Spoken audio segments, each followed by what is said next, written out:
বিশ্বরিত গ্রাম বাংলার সেই চেনা চেনা চিত্র।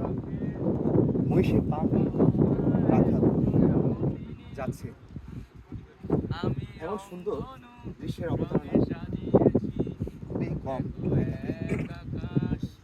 বিশ্বরিত সমুদ্রের পার সংলগ্ন একটি সুন্দর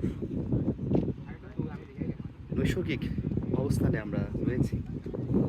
বিশ্বরিত অসাধারণ এই তীর্থভূমিকে বলা চলে মানুষের মন ভালো করার একটি গুরুত্বপূর্ণ স্থান, যেখানে এসে আমরা প্রকৃতির যে সামগ্রিক উৎসগুলো পেয়েছি সেগুলো আমাদের মন মানসিকতাকে যেভাবে উদ্বেলিত করছে, সাগরের যে হিল্লোল ধ্বনি আমাদের কর্ণের মধ্যে বিচ্ছে আমাদের মনকে প্রশান্ত করে তুলছে।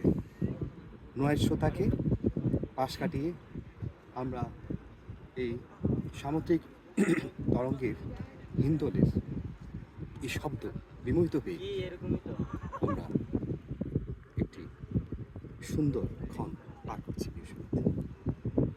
বিশ্বরিত